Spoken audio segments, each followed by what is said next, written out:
What's up, Business Freedom Podcast listeners?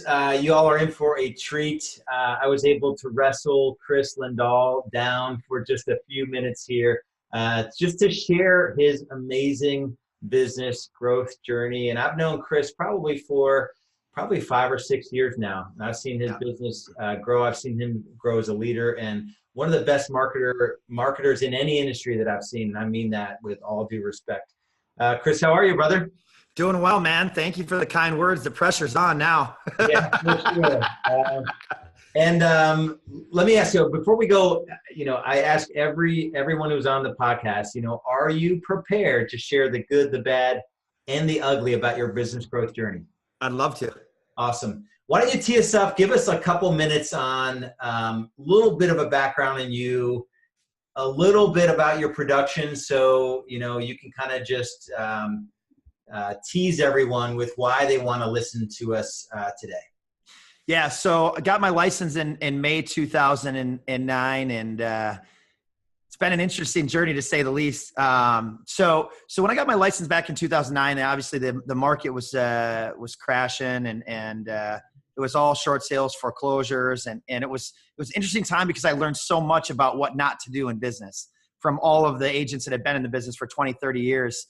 And I remember in my office, all of the agents are like, we're not going to do short sales and we're not going to do foreclosures. And I watched their businesses slowly go down and down and down to the point where it's like, okay, we're going to do short sales and foreclosures, but it was way too late. And there's been so many times in my life where I've seen business owners that take that stance on something that is evolving when they're in that moment. And it was the third time where I distinctively remember that happening. And the other ones are obviously in real estate, but when you're in that moment, like, it doesn't really matter what happens. You have to dig deep and you have to grind and you have to have that grit to get through it, because those are those pivotal moments. And I look back, and we've had several throughout my career where it's like, what's going to happen? Like, and looking back, those were the best moments. Like, that pain, like, was the best thing that could have ever happened. And so I got my license, got into short sales. Within the first couple of years, I became the #1 short sale agent in the state of Minnesota, and I had no idea what I was doing. I remember hiring a ghostwriter to do a short sale book. I became a #1 bestseller in short sales. I was like less than 2 years into the business. I'd get home at 11, and this is how, and Lars and I have a similar story to the beginning of our careers, where we're just absolute maniacs. And I get home from doing sales all day, and I would work with people in India and the Philippines and everything else. I'd build out WordPress sites and SEO, and I had no idea what SEO even meant. Like, I have no marketing background. And we're building sites, and like over like the period of 2 months, I became #1 on Google for every short sale keyword in the state, from just buying crappy links overseas, like 10,000 a day, just firing at my website. And I had no idea that I was manipulating the Google algorithm. But we started to get, 10, 20, 30 short sale leads a day. And it was just myself and one assistant. And it's interesting. Like, I look at 2013, I did 147 transactions with an assistant, and 2014, I did 175. And looking back now, I wish that I would have done more scaling up and hiring talent at that time. It was the biggest mistake I made, because there were only so many transactions that I could do by myself. And we should have been triple the size if I would have hired or had anyone that would have mentored me to help me grow that. So after, 2013, I started to see some changes. And I was like, yeah, the market is starting to become more traditional. And it's interesting because it feels a lot like the market is today, where like, it's hard to try to figure out, like, how does this thing actually change? Like, and when you're in the moment, like, you can't really figure out, like, rates are starting to go up, like, what's going to happen. Like, I felt the same then. Like, I knew something was off, but I couldn't pinpoint exactly what it was. But I knew that like short sales and foreclosures weren't going to be what I was going to be able to do forever. And so I started to take my short sale statistics and started to advertise those as traditional. And so I advertised those as traditional sales. Like, Kris Lindahl sold 5 more, 10 more. And this is where I think the greatest opportunity in a shifting market is when you can be the source of positivity, like where you have positive news and everyone else is delivering negative news. And that's really how I shifted. And in January 2015, I started the Kris Lindahl team, and all I was posting for short sales I was selling, but I was posting 20, 30, a week. Kris Lindahl sold 20 more houses, and everyone started going like, we want to work with that guy. That guy is the deal maker. He's the one that's making it happen. And that was really my pivot out of short sales. And I watched almost every single REO and short sale agent go either bankrupt or out of the business. One is they didn't evolve and they didn't have the vision that it was changing. But two is they treat everyone like absolute crap. Like every single agent they burned, they never answered their phone. They set everyone up for failure. And so there were so many learning moments along the way. But that's really how I got started and where I'm at today. Yeah, awesome. And what's your production this year? So this year it's, fourth quarter is always being in a winter market. That's always the variable. We always go by written, but we should land around 1,200. We were hoping for 1,500, but the market's softened up a little bit and it's getting a little bit more challenged, which is the greatest opportunity for us is, shifting markets, especially the way that we're set up is where we really win. And I know Lars and I were talking about this before we started, but that, for those of you that are in a market, the companies that win, I look back, my significant traction was in the downturn. Really, that laid the foundation of where we are today. Yeah, everyone can sell houses when it's easy, but when it gets tough, that's where the real strategy comes out. And that's when you have to really start playing chess at a high level. And that's what I live for. Yeah. Yeah. And I love how you say, you're such a slacker at 1,200, you missed your goal of 1,500.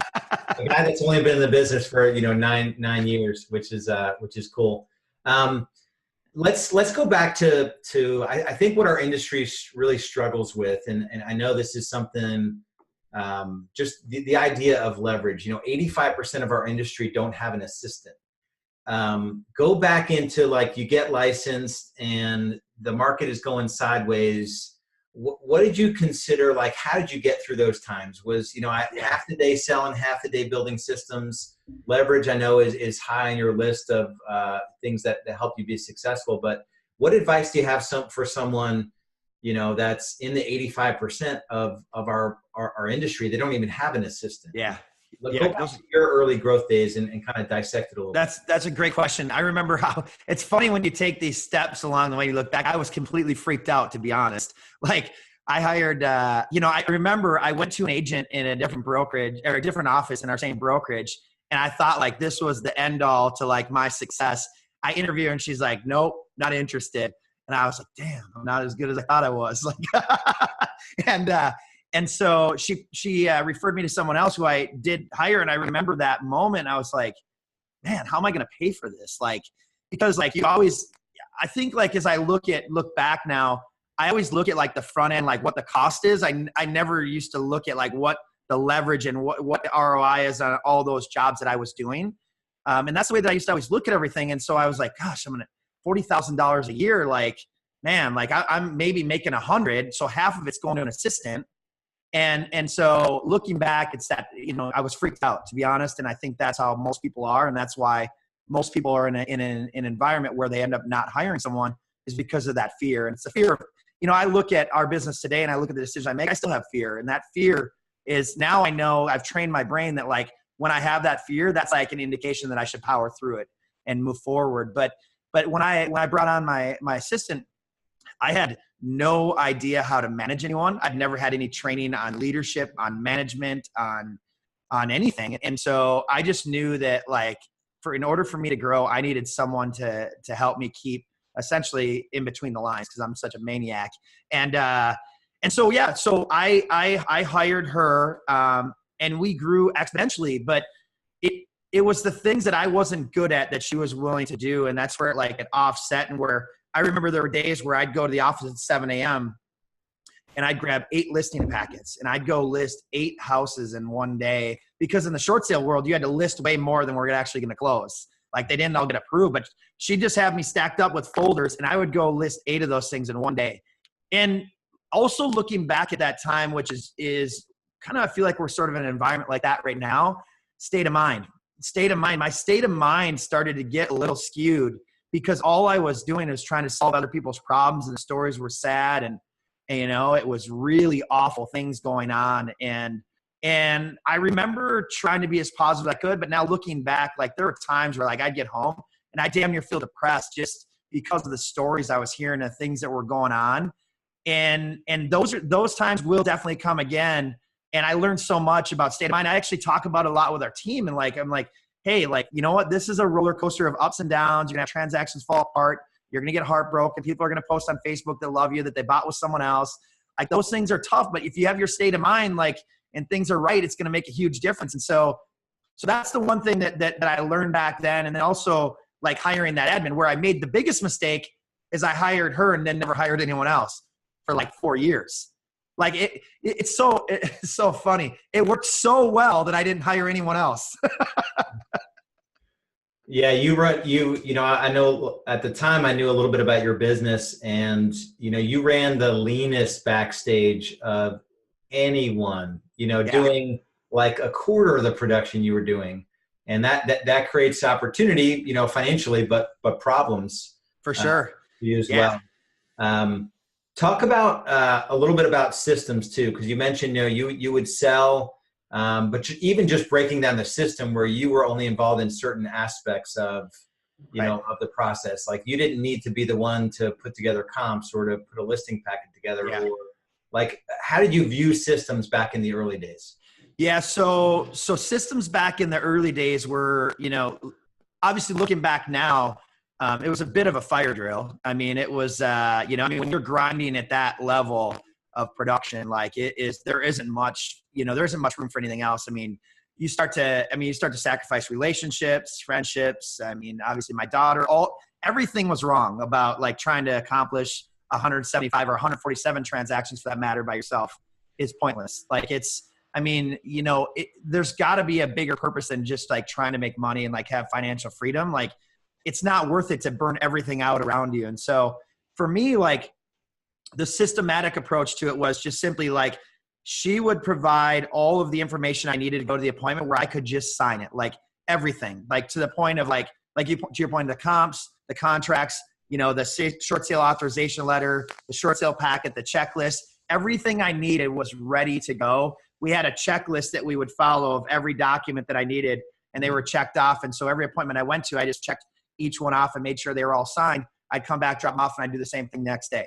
And I did that over and over again. And so we had a really good system for taking listings, but anytime that you get sort of pigeonholed in your vision and you get very specific in a niche, like there are all these other opportunities around you that are being lost. So one area where we lost significantly were on buyer leads. We had no buyer's agents. We had so many listings that were essentially priced below market value, and we just ignored them. We didn't even answer the phone. We couldn't. I mean, we couldn't. And it's frustrating now looking back. It's like, wow, man, what a missed opportunity. And it's, I'm always, you laugh about like when you said 1,200, you missed it or whatever. But I always look back and feel like I can do more. I feel like we can do more. And I'm always striving to be better. And I look back and it's like, man, I can't believe how much I missed, really. Like, it's because like what happened was I hired one assistant when I should have hired 3. And if I would have hired 3, I might have had a better vision that like, hey, maybe we should get a buyer's agent, or maybe we should scale this up. But when I'm like literally firefighting all day, every day, you don't have a vision. You can't really even see what's happening. It's just like you have a friend that's in a marriage or in a relationship and you try to give advice and they don't listen. And then they step out and they take a 30,000 foot view and they're like, wow, what was I thinking? It's the same thing in business. Like when you're in that moment, like you can't think about anything else other than the transactions that are in front of you. And it's interesting how many blind spots we have. Like what I like to know now, like I'm really interested in like what my blind spots are for everyone I talk to. I'm like, what am I not seeing today that I should be? Because I know like I have tendencies to like, see the best in everyone and want the best for everyone. And sometimes like that can be a detriment because I might be wanting something more than they want it. I might be wanting something that might not be possible. And I look back at those times and I had some of those blind spots because I was in the moment of just grinding. Yeah. Let's dig into a little bit. You touched on it a little bit. I don't think a lot of guys, especially at your level, are willing, at least it doesn't seem to me this way, that everyone's going on Facebook and in masterminds, they're sharing all of their failures, right? It's always like, look at all these great things I'm doing. What are maybe 1 or 2 really kind of failure points, some tough times where it was just like, man, what am I doing? What can you share that would help someone that might be going through a growth phase where it seems like it's not worth it? Or what advice? Yeah. Yeah. Great. Yeah. That's really good. And I think the first one is figuring out why you're doing this. like not just like what your big why is, because that's sort of generic, but like deeper than that, like what's the purpose of all this? Like, what are you trying to accomplish? Like, is it financial freedom for your family? Is it for the community? Is it for your staff? Is it for your team? Is it for a bigger purpose? Whatever it is, like, because I share this all the time in our organization. Like, once you get dialed in on like what you truly want to set out to do and believe in, it's hard to get burnt out because there's a bigger purpose. Like if it's just transactional, like I want to reach this much in commission, I want to sell this many houses, whatever it may be, you're going to reach that level. And then what? Like, then what's next? And so for me, like we, you know, and I did this exercise with Lars actually to really dive into our core values. And it's interesting because like your core values shift, and it's like, it becomes like a working document of like, as your company evolves, like they change. And for us, like being generous is like the one that's really stuck out. And like, it's what I live for. Like I literally donate my time, treasures, and talents all over the place because I want to make a difference. Like, it's not about selling houses to me. It's not about like, hey, how do I get more money? It's not about how our agents get more money. It's about like making a really big impact and giving back. And I feel like there are too many people in this world that have opportunities, whether it's their talents or whatever it is, to give back, but they're so selfishly focused on like, how do I make more money? How do I get to that next level? And at some point you will get to that next level. I look at some of the really big speakers and coaches around the country. It's like, all right, once you get that Gulfstream jet, now what's next? Like you get to that level where you're traveling, you want, do what you want. And no one's ever, I think the problem is people don't end up fulfilled. Like they don't end up fulfilled because they don't have that bigger purpose of what they're doing. For me, like when I was doing that transactional volume and firefighting at that level, I didn't know why I was doing it. Like I had no idea why I was doing it. And when you don't know why you're doing it, it's real easy to burn out. Like it's real easy, especially in this business. And the way that the consumer demands are changing with technology and cell phones. I mean, you got less than 5 minutes to show a house, answer a phone. You know, after 9 o'clock, the phones are still ringing. I mean, it's a very high demand job and it's very stressful. But if you can really channel all of that stress into something that's a bigger purpose, you will love what you're doing. Because, you know, there's times that weeks where I'm like, gosh, I really don't want to do that. And then I bring myself back to perspective of like, Kris, why are you doing this? Like, what is the reason why you're doing this? And every single time that I have that moment, I literally flip a switch in my brain and I'm like, I can't wait to be there for that reason. And I think, you know, I didn't really have any opportunities or any mentors that really created that sort of mindset for me. So it took me a lot longer to learn that and figure that out. But I'm grateful that I did now, because now like I love showing up everywhere, and like there's no one that will outwork me or have the level of energy I do, because like I have a bigger purpose. Like I will beat everyone that's focused on selling houses just because I have a bigger reason. Awesome. One thing, you know, hard charging business builders, entrepreneurs, you know, we struggle with enjoying the ride, you know, and you're constantly not at the destination. You covered it a little bit, but what have you learned over the years to really help you actually enjoy this process where you're not always sort of living in the gap and you're kind of achieving this thing in the future and you never get there because it's always moving? Yeah. How have you learned how to enjoy the ride? Yeah, that's great. You know, I mean, entrepreneurship can be, I mean, like you said, you're always like chasing something you can't catch. And I always worry about like getting to the point where I caught it, because like the journey is what I love. Like if there's a moment where I'm like, oh, I got there, like I'm concerned that I won't want to be there anymore. And so like, I love that like there's something in front of me that I can never catch, because it's like I'm constantly striving to be better. But also like entrepreneurship and running a real estate company can be lonely. Like it can be extremely lonely, because like, you know, there's been points in my career where like you feel like no one can relate to you. Like you're like, man, like I can't even start to explain to anyone what I go through. Like they don't get it. They don't understand it. And so like, I used to think that way a lot more. And now like, I just take a step back and I journal a lot and I write things down and I'm really clear about what I'm doing. But it can get really difficult in entrepreneurship. Like not only like the growth side of it, like of like always trying to chase something else, but like the personal side of it. Like, you know, everywhere I go now, everyone wants to talk about real estate. It's the last thing I want to talk about. I just want to have like a normal conversation with someone. I want to talk about like what rates and market are doing, you know? And so, but even kind of back to what I said before, like once you start to understand why you're doing this, it all encompasses and it's all part of that. Like it's, you know, and you know, I you know, that's the challenge that I've always had, is like being such a high driver is like, You can drive through friendships, relationships, business. I mean, associates. There's so many things that you can literally just drive through. And so I've really been working on like staying calm, like, and really enjoying who I am. It's interesting because so many people come up to me and say, wow, man, like the amount of success you have, congratulations. It's amazing.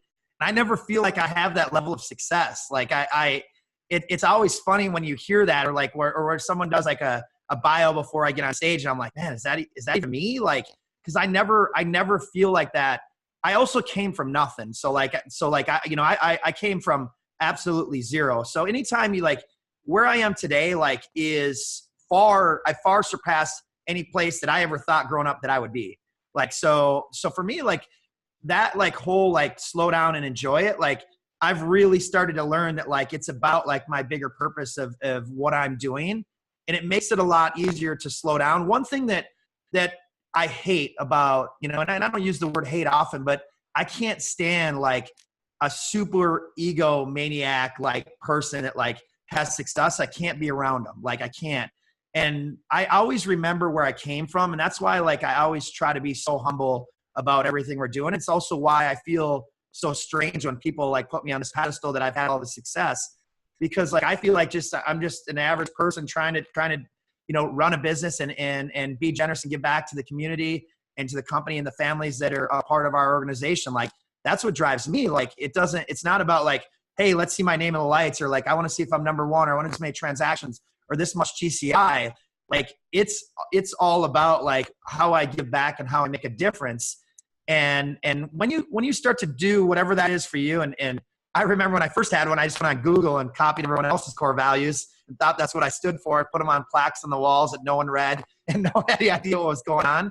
But it's not about the words either, right? It's about the actions. Like I can say I stand for all this, but if I show up as someone different than what I'm saying, people aren't going to follow along, and they're not going to help me get to that level. And I share this all the time. Like you have to live what you say. And I think too many people in this industry like say one thing and they do something completely different. Yeah. And one thing, I think it's along the same lines, and a way that you show your generosity is in the way that you give of yourself in your relationships. And I want you to talk about it because I think it could all serve two purposes. You've done a really good job surrounding yourself with really big thinkers, like not in the real estate. If they're in the real estate industry, there's only a few I can think of that are worth, being around. And you've done a good job being around those guys and gals.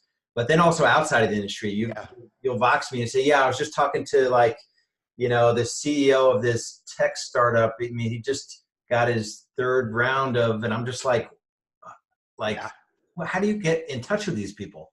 Right. And so talk about that. Like, what's the valuable lesson from, you seem to mastermind with, like, I go and subscribe to BombBomb. You like go get to know the business owner, like the guy who started it, and how you can help him. Right. What's the philosophy there, and how can we learn from it? So it's interesting. I mean, people always say that you're equal to the 5 people, or everyone's got a different stat on how many people you surround yourself with and those closest people. But I never felt like a real estate agent. Like I always felt like when I'd go to a conference, I'd relate with the CEOs and CFOs and chief business officers. And so I just started connecting at that level. Like and organically over time, like instead of like trying to build 150 relationships at a conference with 150 agents and giving my card asking for referrals, I always felt like the biggest ROI was connecting with people that were running a business, because that's ultimately what we're doing. Like whether or not we get 2 or 3 referrals in different areas isn't going to make a difference between Kris Lindahl Real Estate being successful or not. I'm not saying that I don't want the referrals, but for me, like I'm way more focused on like, how do I run a business? Because I didn't have any success running it. I need far more information on that than I do on trying to gain referrals. Referrals, I don't feel like grows you as a person and as a leader, like connecting with CEOs and connecting with, executives and companies. And quite honestly, like I've just had a lot of conversations with those people, and I built really good relationships, and we only have so much time, and it becomes more about like choice management. And we're making these choices on who we're connecting with, and got to be really selective on your choices and where you're investing all of that time. But I try to focus my time around people that are outside the industry, because I feel like real estate is so far behind. in terms of like leadership. And I mean, there are two ways to run a business right now in real estate. I mean, you got prospecting based where it's like, you've got human capital, you're doing phone calls, you're doing cold calling, expired, canceled. You've got marketing based where it's like, you're spending a significant amount of money. You've got all these inbound opportunities. Talent becomes a challenge in every single organization. But these challenges in other companies are like minor challenges. For us, they feel like the most major challenges in the world. And like for a lot of these companies, like, yeah, no, we solved that 10 years ago. Like, it's like, wow. And I think you're starting to see like the industry change, right? Like some of these companies with, these tech platforms, it's always interesting to look at the tech companies that are, they're rolling out different tech initiatives right now in the real estate industry, because what I find interesting is it's less about the tech and it's more about the organizational side of it and the talent that they have. I'm more interested in that. Like if you have the right talent, you can do anything. I mean, the best locker room wins every single time. It's not the best talent. I mean, you look at a team and they have one person in a football organization, basketball, who just is like crazy outspoken, doing crazy things. They never win. They never win it all. It's the locker room that wins. I mean, you look at the Vegas Knights last year. I mean, like they were an expansion team. Like they far surpassed their expectations. And that's the beautiful thing about anything in life. Once you get past where people expect you to be, like that's where the real wins are. And and I like being around, like I said earlier, I love being around humble leaders. So like you'll never find me in an environment where I'm around someone that's like super arrogant in any organization. Like I need to be around people that sort of have the same background that I do. And it's fascinating how many people in real estate or in leadership came from nothing, right? Like there's something there for sure. Like there definitely is something there. And like, those are the stories that I love to hear. And I love that you're asking me like what it was like at the beginning, because I think too many people are focused on the finish line. Like where are they at today? Then they don't go back to like where your company started, where my company started, and like the things that we did along the way to get to where we are. And quite honestly, all the mistakes we made, like we made a ton of mistakes to get to this point, but I'm way more interested in people's journey and like those stepping stones along the way than I am where they are today. Yeah, that's awesome. Let's spend a little bit of time on the current business. So tell us your current team structure, front stage, sales, marketing, backstage, operations, finance. Then we'll kind of get into some of the lead sources you've been running. Yeah. So we have, so on the front end, so like the sales side, so we have 45 agents. We have 45 licensed real estate agents. We have listing and marketing. We have a marketing coordinator, listing coordinator, client concierge, director of operations, operations manager, director of sales, 8 ISAs. We have, I think we have 5 transaction coordinators.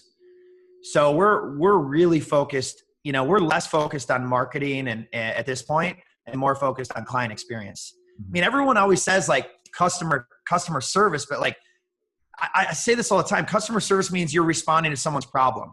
The problem already arose. And that's the biggest issue that we've had and that people have in real estate is that we're like servicing someone else's need. I said like, if one of our clients reaches out to us, we already lost. Like, I don't ever want them reaching out to us. I want us proactively reaching out to them. Like, I never want to be like reactive in a reactive state where we're reacting to something, their problem, their feedback. And that's why like, surveys and having those things and really dialing that in. And like, it's hard. Like, it's a lot harder than I thought it was. Like, I look at like Uber and I look at, all their scores and how they track drivers, they track riders, and, Zillow's doing that now. And you got all these different scores in customer experience and, how likely 1 through 10 are you willing to recommend this company? And like Apple is kind of has been like one of the industry leaders. And I think they're like a 6 out of 10. And it's always, I'll tell you, when we first started really diving into this, like I didn't like some of the responses we were getting at all. Mm-hmm. Like, haven't heard from my agent in a week, 2 weeks, like, and even everything we had in place, like we were still losing, like, and so like I like about a year ago, I said, listen, we've won the branding game. We've won the marketing game. Everyone in Minnesota and Wisconsin knows who we are. Like, now we have to win the customer experience game, because if we win that, like no one will be able to stop us. And so like, that's all we've been focused on, is really, really diving deep in that. And there's some challenges along the way, like that are hard to solve for. Like there are, I think about like, you get that accepted offer and then appraisal inspections and you have 4 weeks till closing. Like what kind of conversations are you having with your clients in that 3 or 4 week, or maybe even longer, depending on the closing date? Like that's a huge period of time where it's the most significant investment, one of the most emotional things that someone will ever do. And now here they are sitting in limbo for week after week after week. And then every once in a while, the deal falls apart the day before closing, especially in a shifting market. And now they haven't heard from us in 3 or 4 weeks. They're like, oh, yeah, you that fell apart. And the earnest money, you might not be able to get that back either. Like, what do you mean you can't get there? So now they've lost time on the market. They're so stressed out. And it never felt right to me. I don't like living that way. And anytime you're in hyper growth, that's where like that customer experience really starts to fall. And I would say we lost a little bit of focus on that. Even though we were having success on the front end, we were having sales, we were having success, agents were doing well. Like we weren't doing great with our customer experience. And I think we're getting really close to solving that. But when I say solving it, that doesn't mean that like it's over. Like it's a constant grind, and we're always going to be focused on trying to, increase that experience. But that's sort of our layout from that side of it. And then we have our financial team at our size where we have, we have a full-time accountant, and we have 3 full-time people now on that side. Mm-hmm. So we're, it's become a lot bigger than I ever envisioned it was. It's funny how many real estate agents are running teams and they're just real estate agents and they're not really running a business. Yeah. And it's so different.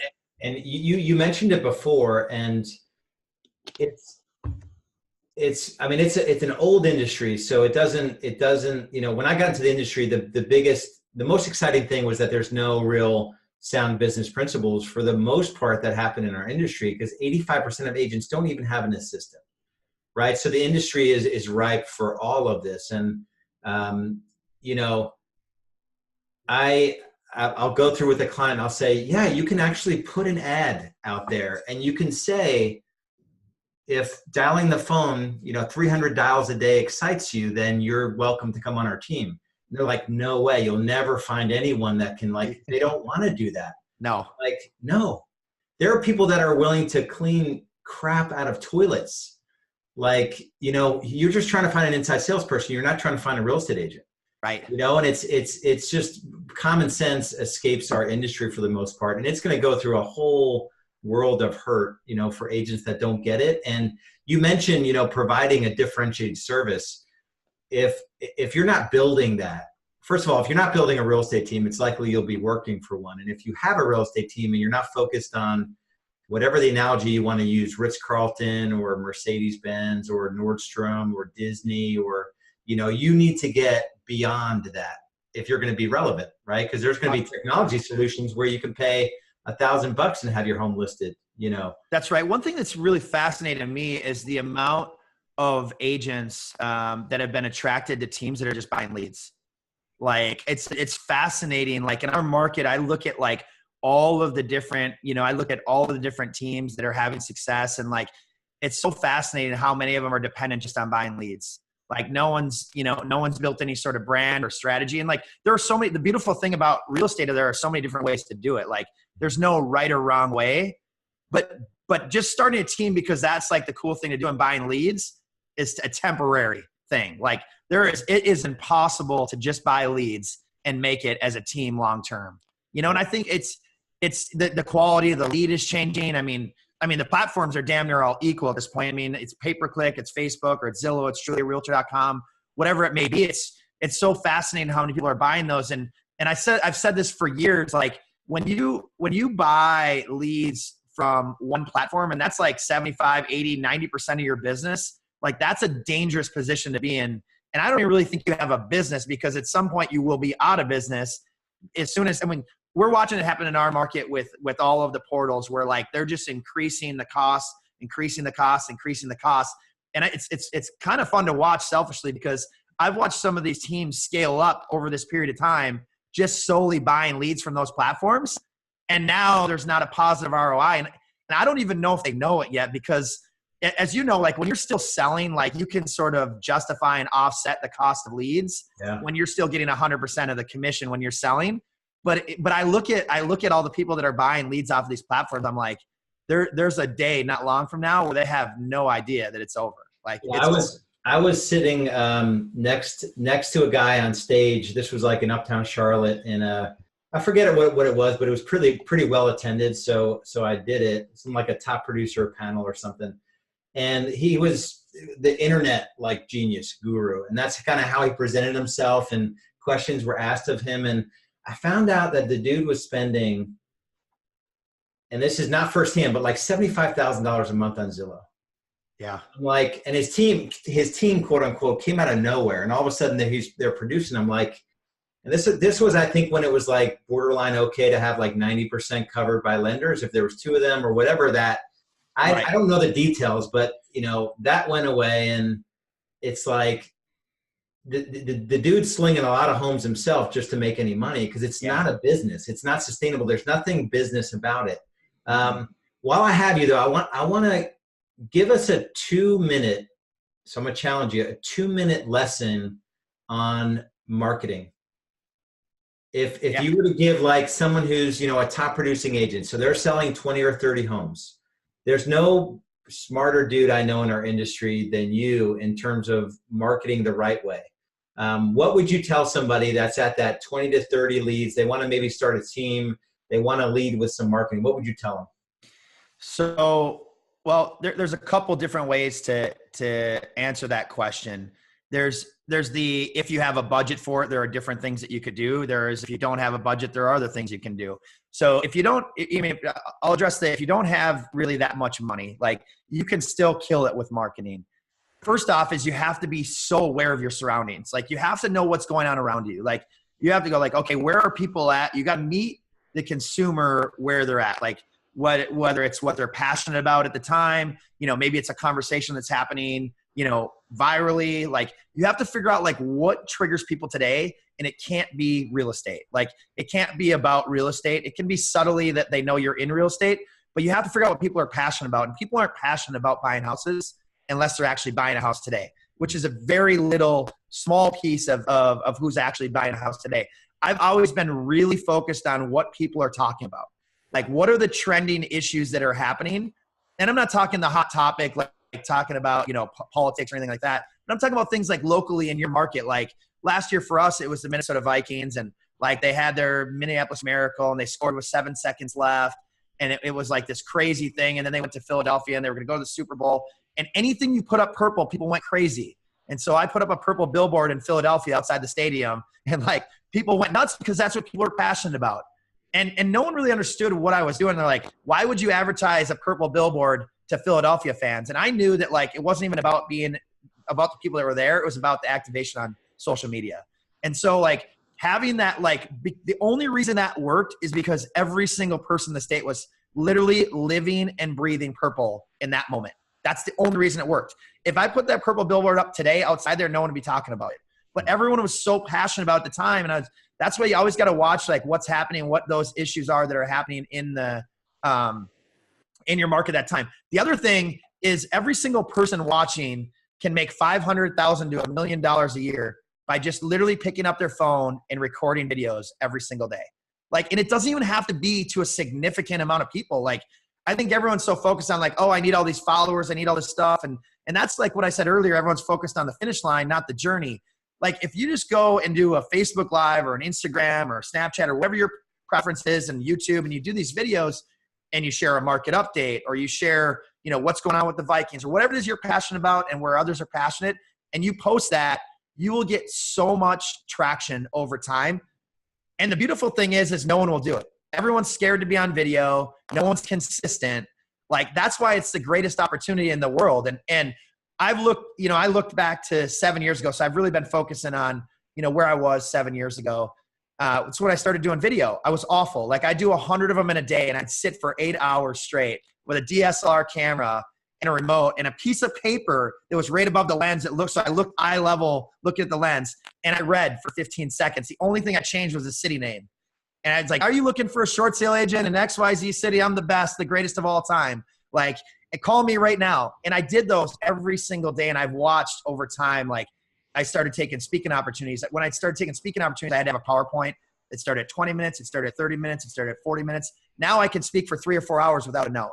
And so it wasn't that way when I first started, but everyone sees me today like, wow, you're an amazing speaker. You're so good on video. But everyone forgets what it was like when I shot that video and I ran in the hallway to make sure no one heard me because I was so bad. So marketing is so interesting because it doesn't require a lot of people in our industry. And I think we're so focused on these massive numbers. Where I would challenge everyone watching is to do a video, go back and look at how many views you have. Like 50 views it can be significant if it's the right 50 views. Yeah. Like 50 people that are like, I'm passionate about what he's saying. I want to help him, whatever it is. I mean, yeah, granted, we get way more views than that today, but 50 or 100 views like would make a huge difference to people that are at that 20 to 30 range. The problem is that most people in the industry are absent. They're not doing it. Yep. You know, and I look at marketing, and video is the best way. You look at how the entire world was built. It was built on face-to-face communication. Like every business was like, let's sit down face-to-face.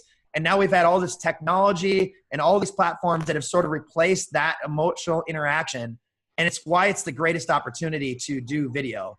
And it's really what I do all the time. And I hate it. I still hate it. Like I pull up my phone, I look at that thing and I go, oh, I don't want to do this. It sometimes takes me 10 or 15 minutes just to hit the button. And everyone thinks like, oh, it's so easy. You just like my latest challenge now, and people that watch, if you really want to grow, is my challenge now for myself is that I do all my videos in front of people.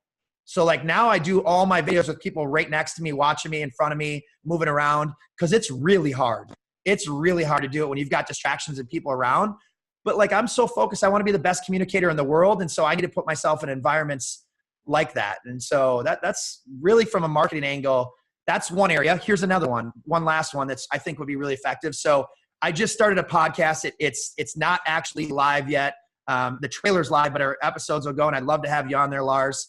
Podcasts like you're doing right now, not complicated, not hard. Like you could do a podcast right now and you could get that to the people that are passionate about helping you. And it doesn't even necessarily need to be about real estate. Like we are in a moment where it is with the internet and social media. It is so easy to record and to get content to broadcast out, but people are so scared to get started, you know? And it's for anyone that's in that 20, 30 unit, wherever you're at, like, that's what I said earlier. Like I've learned that those moments of fear where I'm like not sure what to do or I'm uneasy about it, those are the moments that I power through. I didn't want to start a podcast at all. Like I didn't want to start a podcast. I was like, man, I need to do this. I need to do this. I need to do this. And it took me like 6 months because I felt like I didn't have the right content to share. Like, and so now here I am. I can't get started. Like, oh, what am I going to say? Like, who wants to listen to me? Like, and I still go through those same struggles, even at the level that I'm at as a communicator. Like, I still think the same way.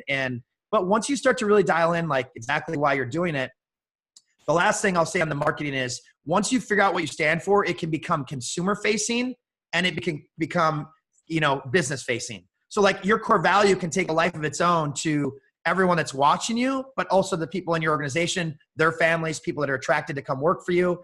And that's what I didn't know 5 years ago when I came to my core values. Like it was internal. It was internal and it was never broadcasted out. We never communicated it. Because once you start to communicate it out, like the naysayers and the doubters start to get a lot more silent when the consumer's like, no, they're doing really good things in the community. And so those little things are so beautiful in the growth of marketing in our business. But when you're looking to grow your business and add marketing, I think you need to make sure you know what you stand for, because just buying leads and firing around, and you don't really know what you're doing can be really dangerous and can put you out of business. Yeah, especially with all the lead aggregators are not looking to optimize our businesses and make the ROI work. So yeah, I will. Here, real last piece on this. This is funny. I don't even think I told you this yet. So the name of the podcast. So like we're known for like billboards in our area. The name of our podcast is Behind the Billboard. So the name of the podcast is Behind the Billboard. And the reason I share that with everyone is I'll show you the marketing behind it. Every single time that someone sees that name, they put Kris Lindahl on a billboard, even if there's one not there. Because they remember that. Like it's that, they literally, it's like when you go buy the car and then you see everyone around has the same car. Like every time that someone sees Behind the Billboard, they're literally going to remember Kris Lindahl being on a billboard.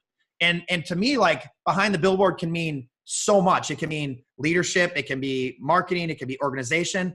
And the reason I named it that way is because you can get equity in things that you've done in the past that you're not currently doing with the right type of marketing. and the right name. And so as you look at your business, there might be something that you did 2 years ago that you could do in a podcast or in a video that could instantly get life again and put people back in that place and remembering that moment.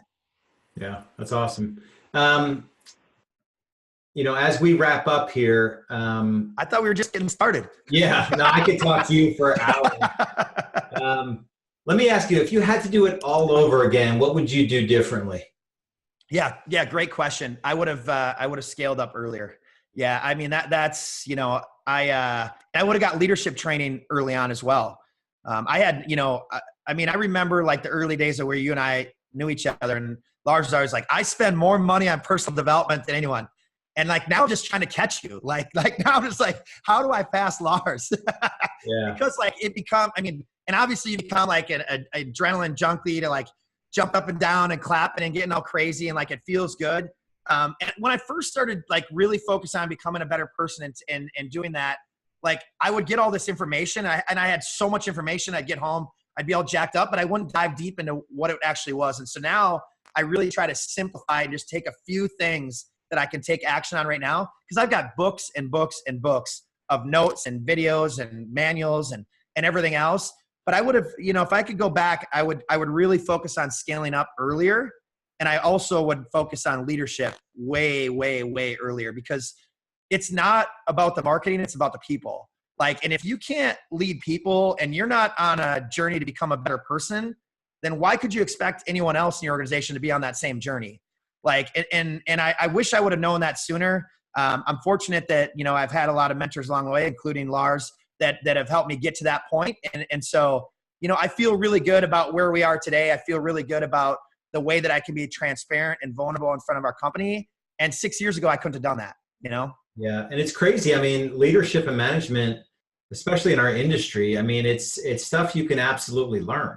Mm-hmm. It's not like this, like, oh man, how do you recruit somebody and cast a vision for your company so they want to join you? How do you stand up and run a team meeting? How do you, what would I say? Or, it's all stuff that you can actually learn. And even, but no one's talking about it. I think everyone's too scared to be vulnerable. Yeah. And I was just gonna say, it's all vulnerability. It's mm-hmm. just being honest with people and not putting up a front, which I think our industry needs, way more of. And it's definitely being honest with people, but for me, it was being honest with myself.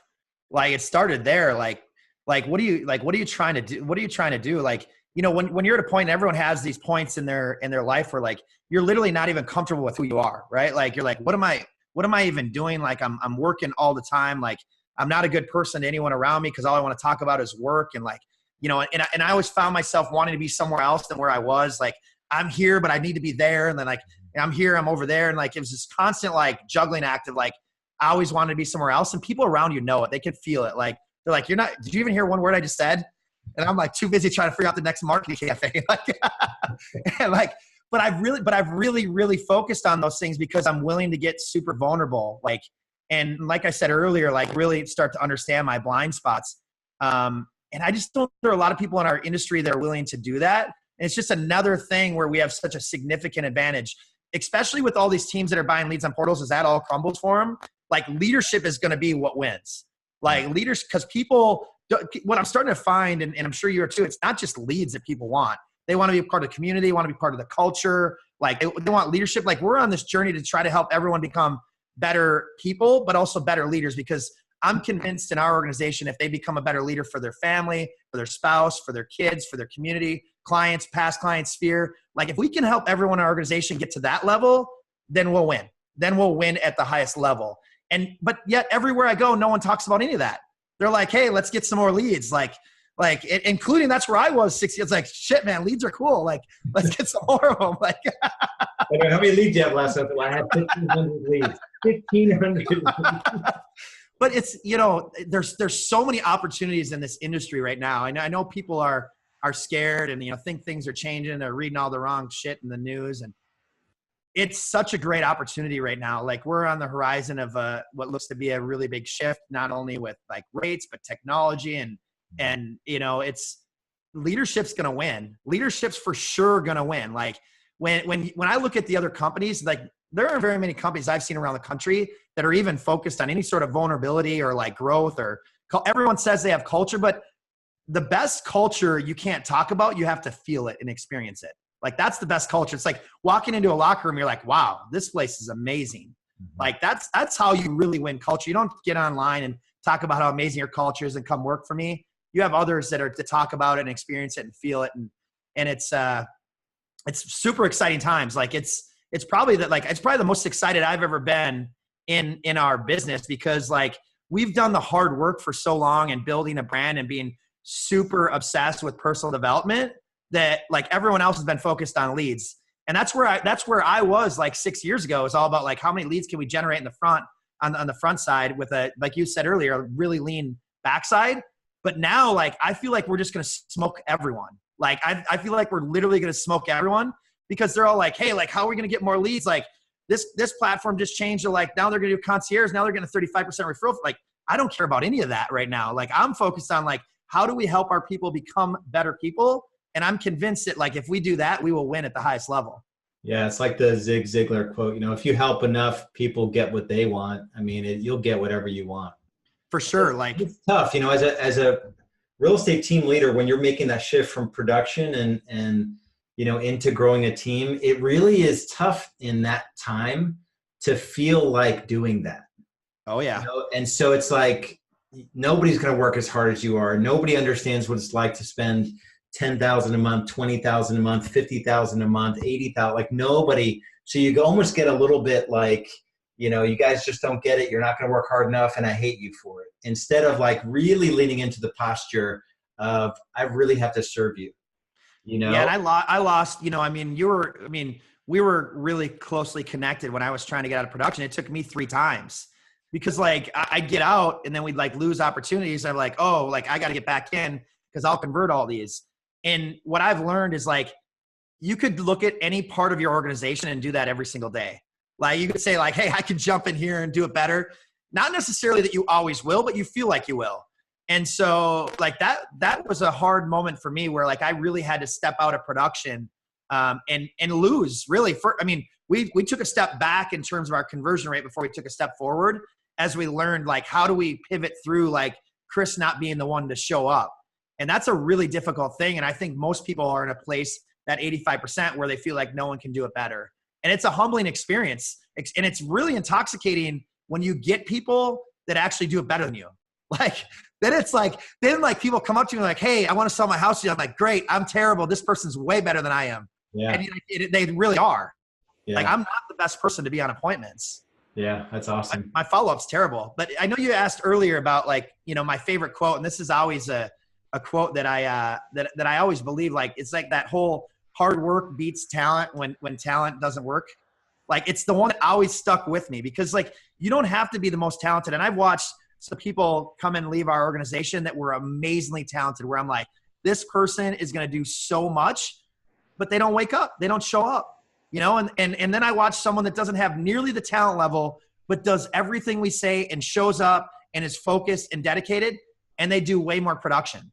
So it's not just talent, and that's where like, I love the people that are like, it's 5 a.m. Like I'm just going to wake up. And that's why we love athletes and we love people that have a background in the military, because like, they don't need an alarm clock. Like they're just excited to wake up. Like, let's go. Yeah. And I also we really focus on people that have been on teams, athletes that have been on teams in the past. We found that the ones that are in individual sports for the most part have been too, their mind is too individualized now at this point. And I love people are like that. You go to an interview and it's like, all they talk about is like the team sports they played. I'm like, yeah, this is perfect. Like they're going to love it, Yeah, that's awesome. Yeah, brother, I can go on forever talking to you, and I just appreciate the time we've had. Real Estate B School thanks you, the podcast listeners. I know they're going to get a ton out of this. And man, just 9 years in the business, and here's a guy that went from, not knowing anything in real estate, coming in a crappy market, and just deciding that he's always going to kind of be what I've seen in you. You're always like more than a few steps ahead of all of us, really, in terms of like where things are going, the conversations you're having with people, in different industries. And the fact that even when you were in the grind, you always took time. It's like the Gary Vaynerchuk, the dirt in the clouds. Mm-hmm. Like you are not afraid to get into the dirt, and then you spend a lot of time in the clouds, Oh yeah.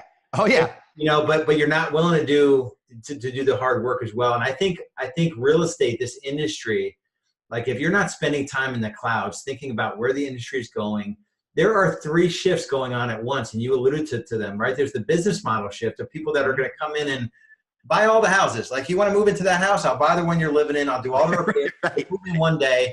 Then there's just technology shift, artificial intelligence. Like, if you don't see yourself doing a different role in the real estate transaction in the future because technology has displaced you, then you're out of a job. Right. Like, if you think your little super key that you got like 9 years ago, I still have the same one. Oh I yeah. never even upgraded. Like, if you think that's your job, you're dead. And then just the economic cycle. So Yeah. there's three things going on right now, and if you're not aware of it, you're going to be screwed. Well, most people aren't, and I also want to say thank you to you. I mean, you played a critical moment, and B School did in our growth at the time where we really needed you, and that was super important, and it got us a lot more dialed. Especially if I can get fixed, anyone can. Like, Yeah, and it was funny. I mean, just hanging on. I felt like I was hanging on. Like most people we work with, like we kind of like we get some order in their life, and we give them like with you, I was just like, how long can I hang on to this thing? And and it was awesome. It was humbling seeing what you do and just some of the numbers you post on the and I'm not kidding you, when you guys run in, I don't know how many transactions, it was like 700-800 units that year, and I think you did it with like one or two admin total. I was like, dude, you may want to get that ad I gave you 6 months ago running like today. So I appreciate you, brother. Bring a lot to our industry, and we're better off for having you in our industry. So many thanks. Yeah, you as well, man. I really appreciate you having me on here, and I hope this was helpful for so many of you. And if there's anyone that has any questions, I try my best to answer Messenger and on Facebook, and I'm always here to help anyone I can, Yeah, awesome. I think, what I've learned is, like, when we help someone else, we learn at the same time. Like, and I never feel like I'm a teacher. Like, I always feel like I'm a student. And that's where I love getting questions, because it puts me in a different perspective too, of like, where I can learn. I think too often we have team leaders and brokers that think they're the teacher and they have it all figured out. And for me, like, it's just always about, how do I learn? How do I continue to learn? And so if anyone ever has questions about things, like, I do my best to answer anyone's questions on Messenger, just as a way to give back, and really my commitment to being generous. Like, that's what I live for. Like, I love doing it. Like, I love giving back. So yeah, awesome. Well, I appreciate you, brother. Thanks so much. Yeah. Thank you. All right, man.